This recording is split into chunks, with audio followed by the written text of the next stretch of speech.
Hello, everyone. My name is Jacob Kirksey. I'm an assistant professor in the Educational Leadership Policy Program at Texas Tech.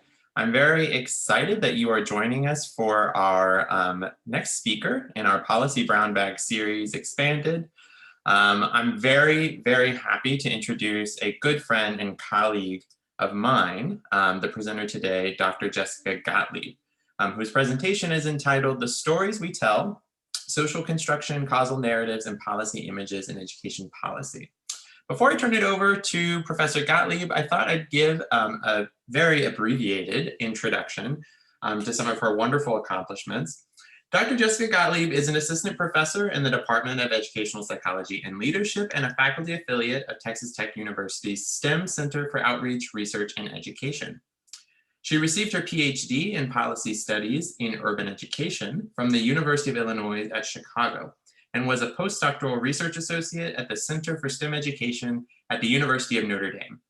Dr. Gottlieb previously worked as a classroom teacher in Los Angeles, California. Dr. Gottlieb's research focuses on how educational policy can be used to increase equity and access of high-quality STEM education opportunities. Her current projects include examining the effects of longitudinal professional development on STEM teachers' identity as teacher leaders, identifying factors related to student persistence in STEM occupations, and the use of accountability-based measures in STEM teacher preparation. Her work has been published in high-impact journal outlets, including Educational Policy, Teaching and Teacher Education, the Journal of Research and Science Teaching, Teachers College Record, and the Journal of Teacher Education, among others. Professor Gottlieb's presentation today is going to talk about some of her new work, looking at causal narratives in something that I think is very innovative and interesting, involving new data collection techniques.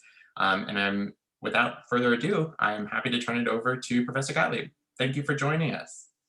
All right, thank you, Dr. Kirksey.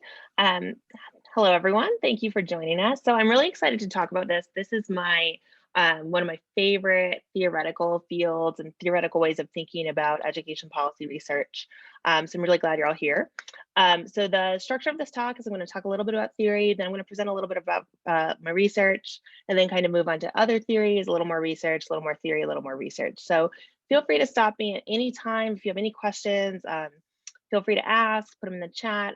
This can be as informal as you would like it to be. So a really common question when I start talking to people about causal stories or policy narratives is, why should we care about this?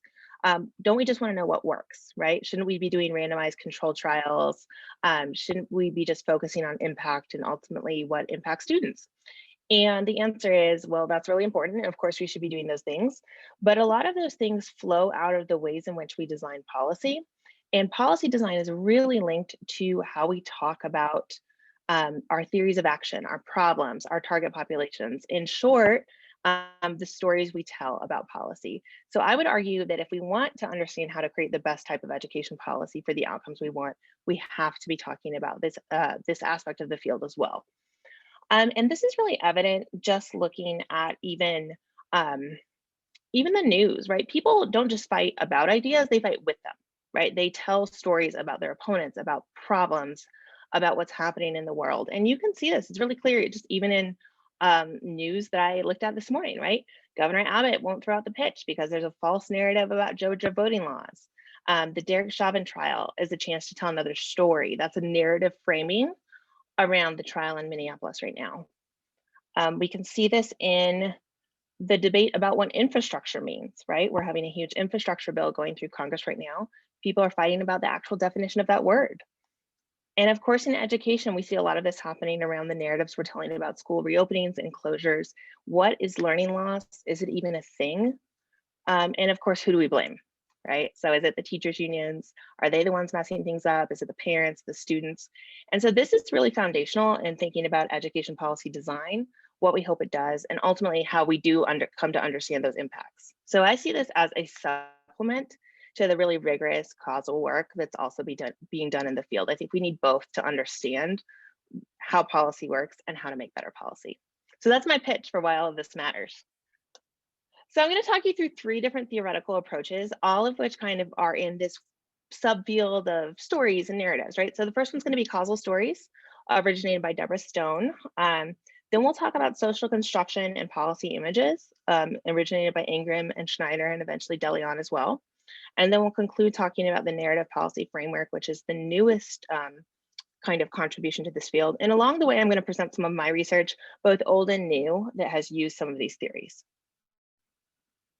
So the first theory I want to talk about this idea of causal stories in the formation of policy agendas. So this is a theoretical approach that tries to give us some language to talk about what do we mean when we talk about policymakers telling stories. So the quote I included there is that political actors deliberately portray things in ways calculated to gain their support. They compose stories. So Stone is arguing in this theory that when we think about how policy is made, we need to unpack the stories that political actors are telling about problems, about causes, about solutions, and the causal chain that links all of those things. So we can't just let this go by at face value, but we need to be intentional in trying to identify causal stories so that we can understand how that links to getting items on the policy agenda. So she gives us a typology, all right? So she says, look, we have 4 types of causal stories, and we can understand them by their consequences and their actions. So the top of that diagram is the consequences, and she brackets consequences into 2 buckets, intended and unintended. So something happened, did the policymaker or actor intend for that to happen? And then on the left-hand side of that box, she gives us actions. Were those actions unguided or guided? And if we combine those, we end up with 4 types of stories. We have a mechanical cause, which is unguided action and intended consequence. So that's like brainwashed people, right? They're not guided, but we had an intention when we brainwashed them for them to do something. Trained animals, right? So the animal is not super guided, but there's intentionality, and like we trained the dog to catch the ball when we threw it. If we look on the next box, we can have unguided actions and unintended consequences. So these are accidents, right? This is like nature, weather, earthquakes, massive global pandemics, right? These are just things that happen in the world, not really anyone's fault. On the bottom row, we can have stories about intentional causes. So these are actions that were both intended and purposeful. These can be good or bad. These can be things like oppression, right? Is intended and on purpose. Or it could be programs that work really well, right? We created a policy to do something, and look at that, it's actually doing what we wanted. The last type of story is unintended consequences, purposeful action. So these are things like unforeseen side effects, right? Neglect, carelessness, where things happened on purpose, but it wasn't really intentional. So if we take this typology, right, we can use this to apply some language and begin to take apart how political actors portray problems, right? So we don't have to just be like, oh, this happened. We can actually do some research on it and kind of look at it through a theoretical lens. And this matters, right? And the reason this matters is that these causal stories are linked to problem definition and eventually policy design, right? So once you define your problem, that's very much tied to how we design a policy. So let me give you an example of this. So this is some research I did with my colleagues, Dr. Hutt and Dr. Superfine, and we applied this framework to the Vergara v. California trial in 2012. So if you're not familiar with the Vergara trial, basically in May 2012, 9 families filed a lawsuit in Los Angeles Superior Court, so in the state of California, saying that the 5 statutes that govern teacher tenure, dismissal, and seniority violated the California's Constitution requirements for equal protection. So essentially, these families were saying our students' rights are being violated due to these laws around how you regulate the teacher workforce. And they described kind of things that we've probably all heard about, you know, this vicious cycle, right? Ineffective teachers get tenure after 2 years. It's almost impossible to fire them. There's a lot of administrative discretion and turnover. And so they argued that these teachers clustered in low performing schools in Los Angeles. And Los Angeles had schools that serve low income and Black and Latinx students. And if you've heard the Dance of the Lemons or any of that, that was kind of the language they were evoking in this lawsuit. So in 2014, the trial court ruled that those statutes were unconstitutional, essentially saying that the way the teacher workforce was regulated in Los Angeles violated the state of California's constitution. In 2016, the appellate court overturned that decision. The statutes were fine, and we'll talk about why they did that. So we went to this lawsuit and we said, okay, we want to try and identify if we can we want to apply that causal stories framework and see if we can identify the types of stories that the plaintiffs and defendants were telling and which one of those were taken up by the judges. So our data source was the 5,000-page Vergara trial transcript, trial court opinion, and appellate court decision. And I want you to keep that 5,000-page number in mind. I want you to remember that there are 3 authors, and then like do a little division, and you can see why I'm excited about some of the methodological innovations I'll talk about towards the end of this. So we took this massive document and we basically did legal analysis with it. So it's like qualitative coding that you're probably familiar with, but it really pays attention to the idea that legal proceedings are adversarial, outcome driven, and structured by legal precedent. So we really tried to pay attention to the norms of discourse in a trial setting that are a little different than how we talk to each other day to day, or a little different than you might talk in other settings. So we went through the transcript, we found the parts that were relevant. You know, we looked for teachers, teacher work, administrators, those types of things. And we coded it basically using Stone's framework that I just showed you. So we started with those types of codes around the different causalities, intended, unintended, purposeful, unguided, all of that.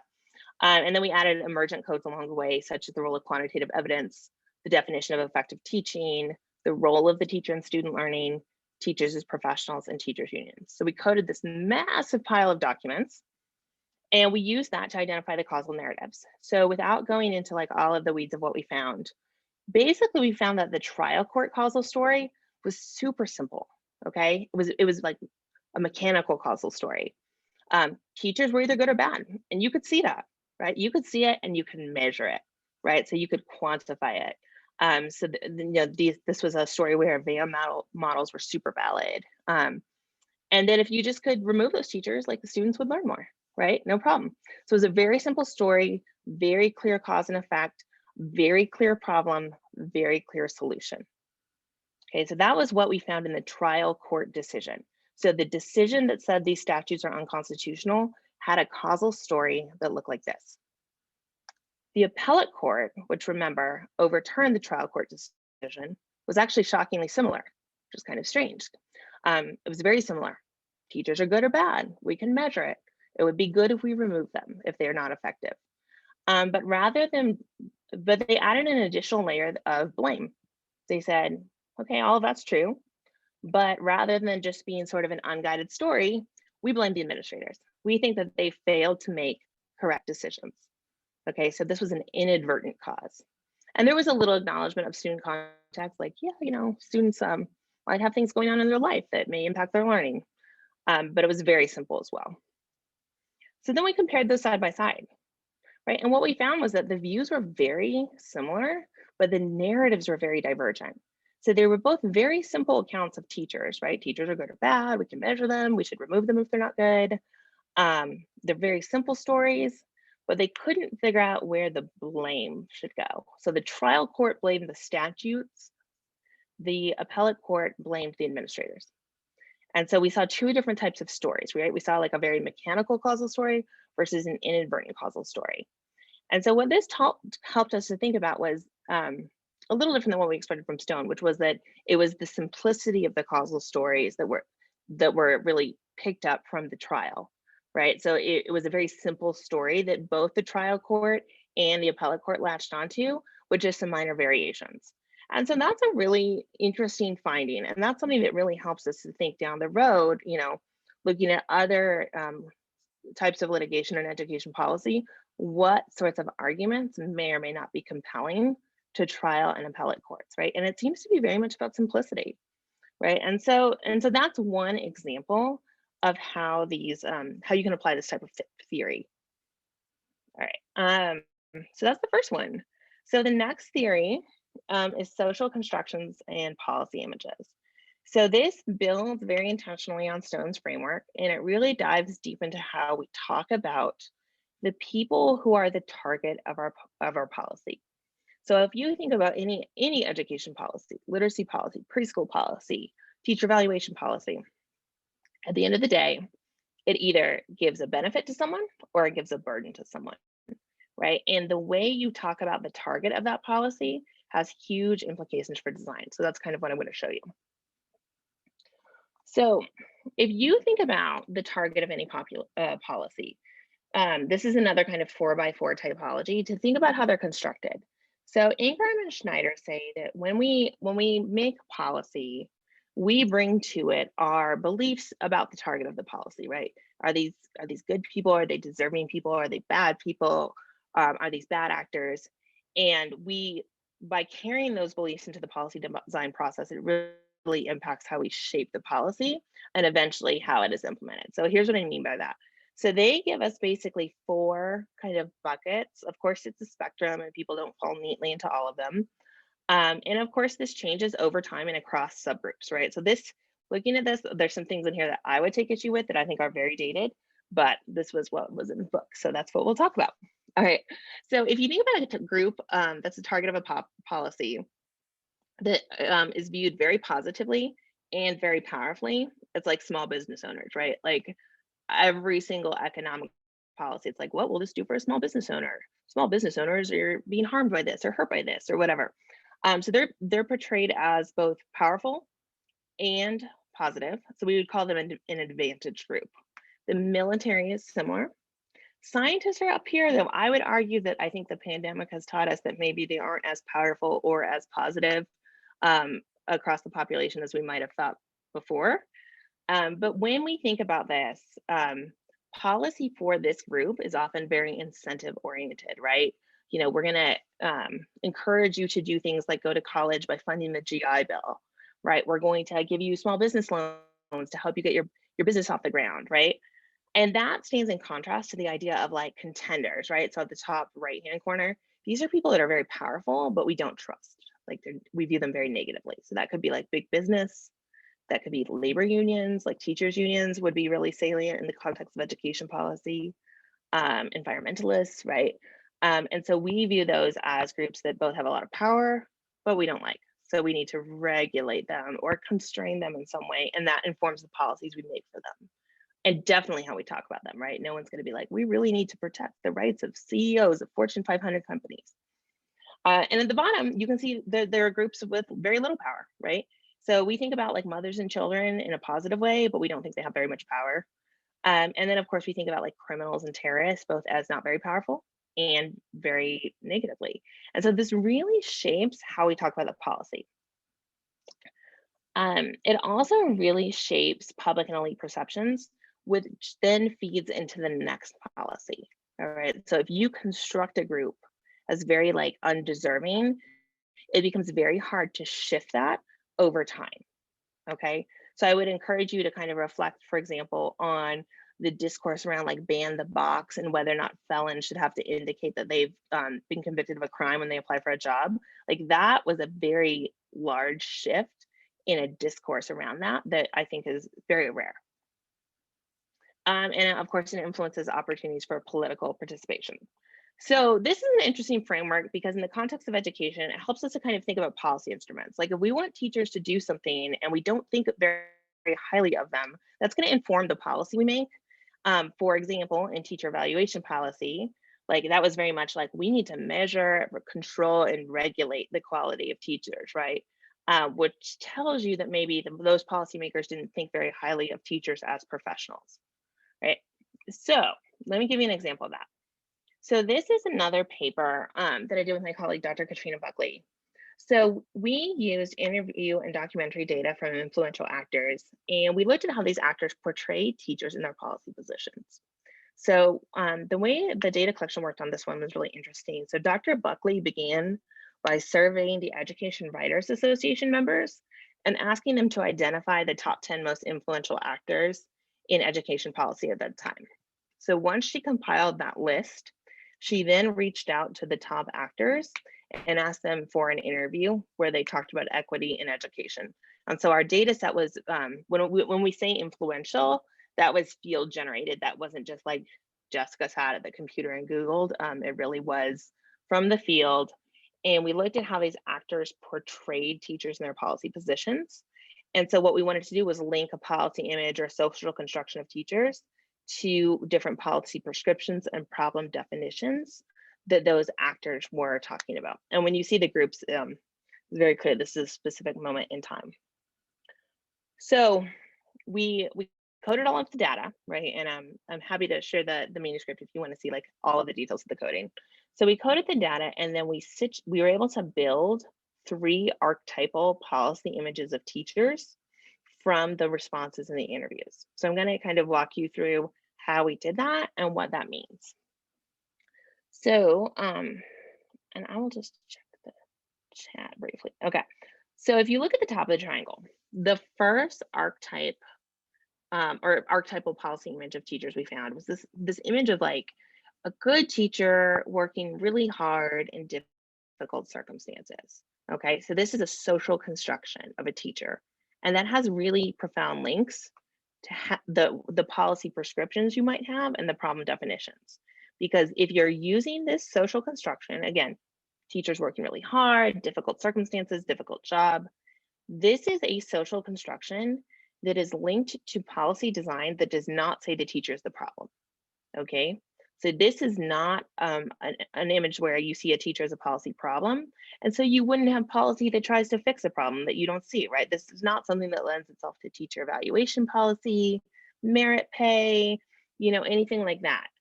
And then we plotted the groups that were closest to this archetype, and you can see that it's like the major teachers unions, NEA, AFT, Diane Ravitch, Linda Darling Hammond, Achieve, and kind of the groups that you would see as being like very pro teacher, little bit more of like a traditional view of a teacher as like a unionized worker, and the accompanying policy positions that you would expect. If you look at the bottom left-hand corner of the triangle, our second archetype was that teachers are really great and they can overcome all obstacles. So like if you're a good teacher, you can teach anyone anything, you can raise your student test scores 4 grade levels, like no excuses. You just need more really good teachers. And you can see the groups that produce this image. It was exactly who you would expect. Teach for America, the New Teacher Project, KIP, Joel Klein, Michelle Rhee, a little bit of the Gates Foundation. And then on the side of the triangle, in between the 2 images I just talked about, you can see that what they have in common across these images was the focus on the importance of teachers. So this archetype, the individual great teachers can overcome all obstacles, defines a problem as we don't have enough of these people, right? We need to find more of these people. And we need policy prescriptions that are really built around identifying, measuring, and rewarding high quality teaching. And when necessary, removing teachers who are not meeting the standards. So this is, if you think about like the race to the top teacher evaluation kind of policy environment, this is very much from that. The third archetypal image we found was this kind of strange one. It was dysfunctional structures of teaching trump teacher quality. So we found a group of actors in our data that when they talked about teaching, they were like, it really doesn't matter. Like the system itself is so dysfunctional. I mean, great teachers are good, but it really doesn't matter that much. What we need is to change the whole system of education, not just like replace individual teachers. So this is like the Broad Foundation, AEI, Fordham. And this actually had a point in common with the very first archetype, which was that they've had a system-wide viewpoint. So neither this one nor the policy image of like professional teachers in difficult circumstances really felt like individual teachers were the problem. It was like a systemic problem. And then the bottom 2 really share a focus on outcomes. Like they're very focused on student outcomes. They're not so worried about the process. And so to step back, what we were able to do by applying this like policy image social construction framework, as opposed to another theory or another framework, was it gave us language to talk about like what these actors had in common and what they didn't have in common. And then to link that to particular policy designs, right? So we were able to say things like, Broad Foundation believes this about teaching. It is likely they will tell, that their policy designs are linked to this, and we can expect to see this going forward. It also helped us to have some nuance. So there are groups like in the middle of this triangle, like Ed Trust, that didn't neatly fall into any of these archetypal images. And using the social construction language helped us to say things like, okay, Ed Trust didn't really land on a solid social construction of teachers. And so their policy prescriptions might be a little muddled, or their policy, their problem definition, maybe isn't even about teachers at all, right? Maybe they just don't talk about teachers. And so it gave us language to do that. I'm gonna stop there and see if there's any questions at this point because I have not been looking at the chat, so hopefully nothing's in there.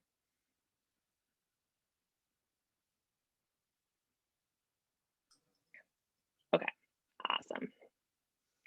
All right. So last framework I want to talk to you about is the narrative policy framework. So up until this point, and I say this is a person that like self-identifies as a quantitative researcher, I've been talking about like very qualitative, interpretive, like kind of, I don't want to say subjective, but very qualitative work and work that is very much situated in like a post-positivist paradigm. Okay. So NPF is going to kind of shake that up a little bit. So the narrative policy framework emerged out of this group of scholars that loved, that believed that these ideas had a lot of potential for understanding policy design, but were very frustrated by the lack of like measurement and the lack of like, the lack of doing anything quantitative, basically. And they received a lot of pushback from their field. They're all political scientists. They were like excluded from this volume. It was very dramatic. If you look at like the introduction to their book, but basically they were trying to bridge these post-positive theories and the more positive is traditional theories of the policy process. So like, punctuated equilibrium, policy feedback. My lights just went out, disregard that. And they say like, we're trying to take objective methodological approaches to subjective social reality. So they're trying to kind of have it both ways.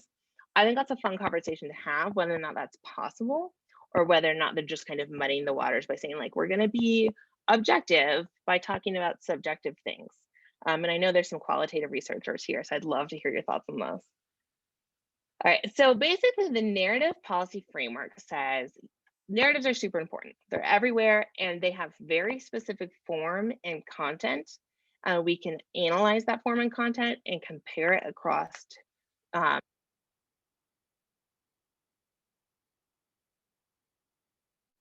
this is like almost a English literature discussion. Like they say, like there's a setting for a narrative. There are characters. There's a plot. There's a moral, right? Those are consistent features, and we can find them in every narrative. And there's consistent content, right? There's like a scope of conflict. There's causal mechanisms. This thing called the double angel shift that we can talk about more. And there's policy beliefs. So there's very consistent form, very consistent content. We can gather that from our narratives, from our policy documents, and create quantitative data and like do lots of chi-square tests, basically. So that's where they're at with this. So I want to give you an example of this. So I want to pause here and remind you all that I said that we coded a 5,000 page trial transcript in our Vergara study. So one major limitation of this work so far is just the manpower required to do any of this research at scale. If I wanted to do a causal narrative analysis across the state of Texas, let's say around COVID school reopenings, and I wanted to do it by hand, I would have to code data from however many school districts there are in Texas, and that would be like all I did from now until forever. And so that's been a real problem with this approach, is that we run into methodological limits around doing this at a larger scale or with the volume of documents that we now have available on the internet. So one of the things that I wanted to do with Joe Elefante, one of our doctoral students, was try to do this work using more computational methods. So we have been piloting a study basically saying, can we apply this gather, narrow, extract framework, which is a web scraping and natural language processing approach, to communications from TEA regarding COVID-19 in Texas schools? And can we identify actors? Can we find one of those the characters from the NPF? And so we're kind of doing a proof of concept to see if we can even tease out NPF elements from this type of data. So this is very early, like emerging work, but I wanted to share it with you because I think it gets us around the methodological problem of coding 5,000 page documents if we can begin to take advantage of the fact that we have these computational tools accessible to us now. So, so this is our methodological approach here. So we used web scraping and natural language processing. And this comes from England in 2019. We gathered every document that we think could be relevant to our question. We narrowed it using a text classifier, and then we extracted specific information from it. Again, trying to find the NPF element of characters. So we're not even identifying a full narrative yet. We're just trying to see if we can isolate one subset of that. So we tried. So what we did is we took the TEA homepage and where they had all of their COVID-19 support and guidance. So this had things like, statements from the commissioners. It had summaries of every call that they did with superintendents over the course of the pandemic. So you can see that early in the pandemic, they were having these like 3 times a week. Any correspondence, press releases, all of that. And we wrote a web scraping tool to basically scrape all of the links off this website, and we went 2 layers deep. So we took the links from the initial website and then all of the links in the linked documents. So that gave us 76 documents. We converted them to plain text, and then we hand coded a subset of them to figure out if they were related to COVID-19 or not. And then we used a classifier to label them as related to COVID or not, basically. And it was pretty precise. And the majority of the documents we scraped were likely related to COVID. We did gather a few that were related to like influenza, that were like older documents that were linked in there somewhere. And then we tried to extract character data. So this is what our data looked like. It was just like a giant Excel file with lots and lots of text, right? And again, thinking back to like what it would be like to hand code all of this data, this wasn't that bad, but had I pulled back 7,000 documents, I could not, that would not have been something that would have been feasible to sit and hand code. So we used a dictionary-based text classifier. And we identified the relative frequency basically of NPF elements. So these frequency measures are just relative measures. They don't have like any real meaning other than that. So you can see that state actors like the governor and the commissioner were the most frequent, or sorry, I should say the most frequently mentioned actors, or sorry, families were. I'm getting all confused. Families were the most commonly mentioned ones. So that was like references to students, parents, guardians, those types of things. And then the bottom 2 rows, we tried to code for policy problems and policy solutions.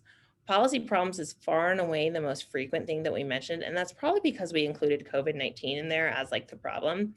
This is an instance where I think the policy problem is actually really clear, but the solutions are where we see a lot of variation.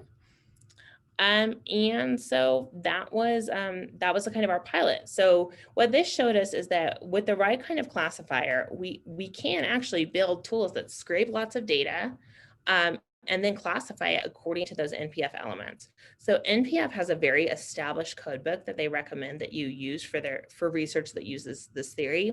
So our next step is going to be trying to expand this text classifier to really reflect the totality of that codebook and not just like a handful of things that we were using in our pilot.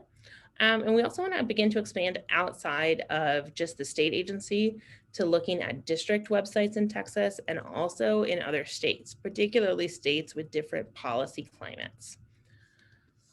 So just to step back and wrap all of this up, my pitch at the beginning was that it's really important that we start thinking about narratives or we continue to build on this work, thinking about narratives and stories in education policy research, especially now, because we have new methodological approaches that will make this much more viable in the future. It's also an opportunity to begin to build data sets that connect this kind of narrative and political data with policy designs and ultimately with student outcomes, right? So thinking about how can we build data that connects all of these things together. And I just want to make a pitch. There's so many ways that I think this applies in our current education policy context, particularly around COVID, school closures and reopenings, and the way narratives are being deployed in a debate that is so political and where the actual science is, I think, very confusing to many people. And so I think it's really important that we be thinking about how narratives are shaping the policies that we're seeing in different contexts and how that relates to the variation that we're seeing around school reopenings. So that's my pitch for that. But that is all that I have to talk about. So I don't know if there's any questions, comments. I'm definitely interested in hearing from everyone on this.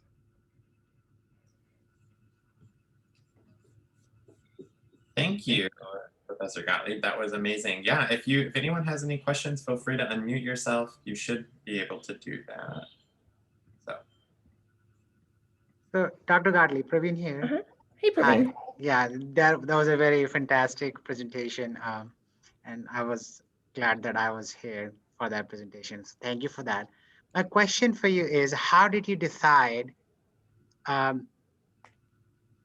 which information is relevant, like which information is real and which information is not real from web scraping and using the NPL, like a natural processing language? How did you guys decide which information is real and which one is not real? So we, when we hand coded, we read through a subset of the documents and gave them a yes, no indicator whether or not they were relevant to COVID, which was actually really, really easy. It was either like very clearly about COVID or it was like something else. It was interesting when we were piloting this with a district website, and one of the things we found is that we kept pulling back like Google ads that were location specific. So like at one point I was pulling back like dentists in Lubbock, you know? And so that was kind of interesting, and we had to work through some of the kinks in the actual code to figure out why we were getting those ads. And then we used the classifier to like basically train. We trained the classifier on our hand-coded subset, and then when you do that, it gives you a precision measure, and so that's kind of what we use to say, okay, we feel like this is reflecting what we hand coded. Does that make sense? Okay, that's a good question though. Dr. Gottlieb. Mm-hmm. So when you do this narrative policy framework, you kind of you get these numbers. You alluded to a chi-squared test, but I mean, are you kind of, this is where we think the data is, and so we're going to say, oh yeah, that's what it shows by looking at using this tool? Is that? I like the idea of quantitative, so, but I realize that, you know, having a story to tell is powerful. That's how you win the battle, frankly. So yeah. So the way that they've applied kind of that framework in the past is they've done a lot of they'll code like all of the data, and then they'll try and compare the narratives from like opposing organizations and see if they can actually quantify like a difference, like the frequency in that this person is mentioned versus this person, or this problem versus this problem. So I think there's one of the original studies using this framework was about like environmental policy in Yellowstone, and they really tried to compare the problem, like and basically they coded for mentions of conservation versus mentions of like outdoor recreational sports, basically, and then tried to say yes, there's a significant difference, or no, there's not, based on that. But I liked this too, because again, like I like quantitative research, and so I'm very attracted to the idea of like eventually I can, like, you know, do something in Stata with this, like anything in Stata, you know, at all with this would be great. But I think it's still very early in what they're doing. thanks. So I have a question. So did they ever calculated the effect size because for the research? No, I don't think they've calculated the effect size. Most of the stuff has been like very chi-square oriented. Yeah. Okay, Levi, I see your question in the chat. Can you talk me through the theoretical connection? Yeah, so I would say yes, the policy is already made by the time TEA is telling us about it. This process that I showed you was like to test the process. Eventually, we want to compare across states and see if the policy narratives are different between, like, okay, Texas doesn't have a teachers union, they're not out there advocating in that way, versus New Jersey was our other target state, which is a very different political environment, had a very different like timing around COVID spikes, and then really didn't reopen their schools until much later. So our goal would be to compare the policy narratives and see if we see differences in like blame, target population, and like causality. But I think this research in general tells you a lot more about like what you can expect to happen next. It only allows you to describe what happened in the past, if that makes sense. I have a Hi, question. Dr. Gottlieb. Oh, go for it. I was wondering if you have any insight into the more qualitative NPF work that's been done lately, or if you're aware of it's like, I think it's a tiny amount of literature on that. Like, I think Gray and Jones did one on campaign finance reform, Mhm.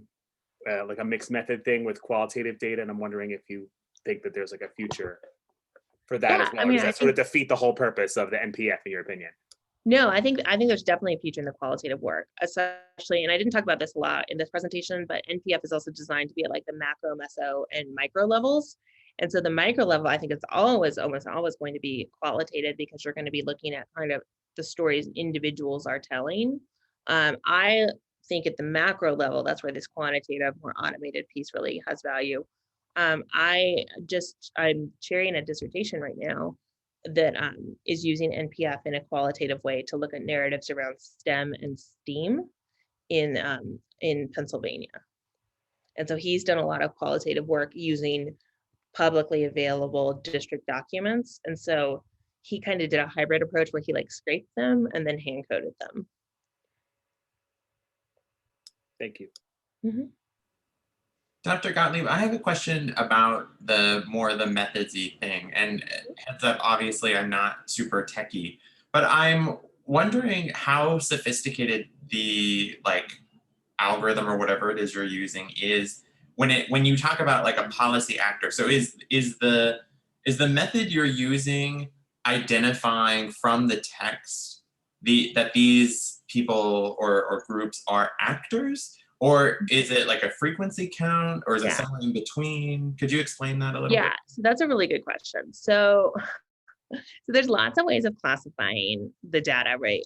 From like very simple to very complex. And we used like the most simple, which was building a dictionary where we provided the terms. So things like student, family, teacher, principal, and then running our text through that and getting those relative frequency counts. So that's like the most simple thing, right? You could get very sophisticated and do some sort of like unsupervised, like neural network, deep learning classifier, which I don't know how to do. But I think that would be the ideal at some point, would be to kind of have the text itself being classified in a way that wasn't driven necessarily by the researcher.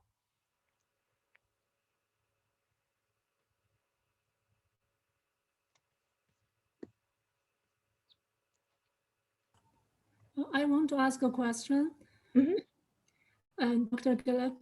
And I think since you have so many data, right, the descriptive data or the text data, how could you code the data? Maybe did you use some software, or you just hand code, or do you have a very specific, coding method?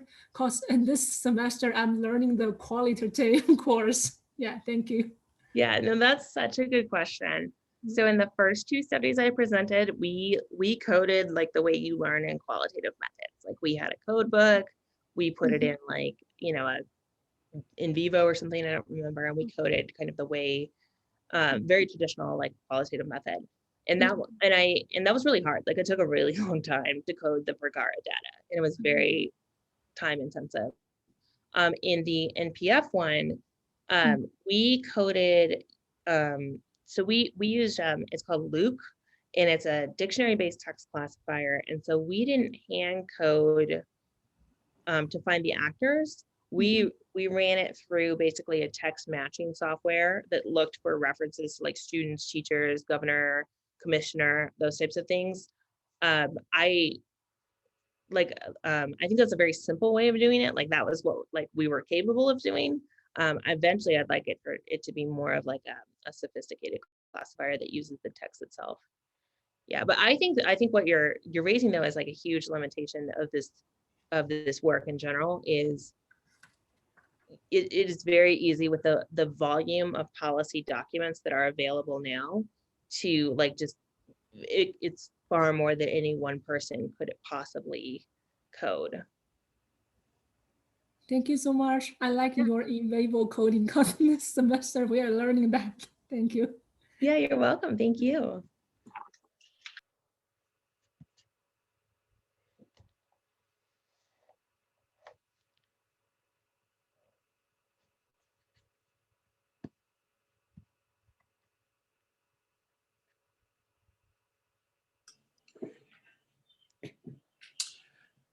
Dr. Gottlieb, you talked about at one point that, and you just kind of talked about that there's pushback on this, on kind of quantifying these narratives. Mm-hmm. What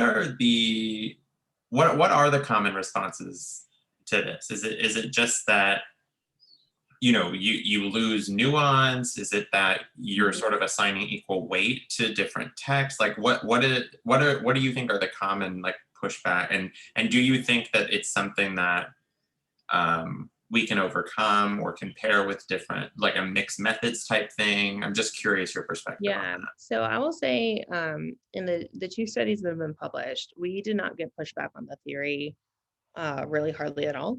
But I also think we were publishing in journals that were very friendly to qualitative work, and we're in a field that welcomes qualitative work. I know that if you read like the introduction to their book about the NPF, they are all political scientists, and they received a lot of pushback for something that was viewed as like subject to interpretation, not rigorous, not empirical, and I think that is honestly what motivates a lot of their drive to be seen as, the more objective framework. The phrase that they use is like they want to be clear enough to be proven wrong.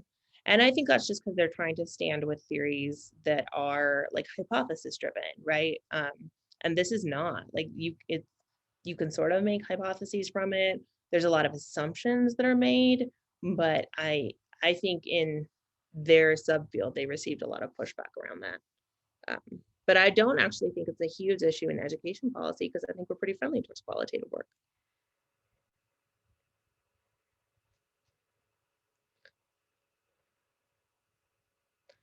We did have to work to build the like answer to link like the identification of this stuff to like why do we care about this other than like it's fun and interesting, and so really linking it to like future policy designs as well as implementation problems was really important. So like in the piece with Katie, the policy images piece, or with Dr. Buckley, it was really important for us to link like, okay, we've identified all these ways teachers are talked about, and you can see very clearly in the actual policies promoted by these organizations that these images of teachers are driving the way they want to make policy, right? So if you think all that matters is like a really awesome teacher and that anyone can learn to be a teacher and they can do it in 5 weeks, like you probably are pretty pro Teach for America.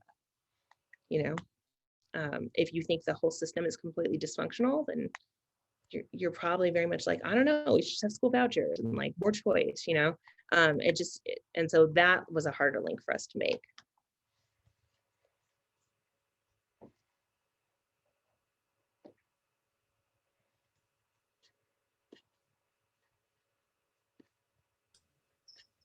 Any other questions from the audience?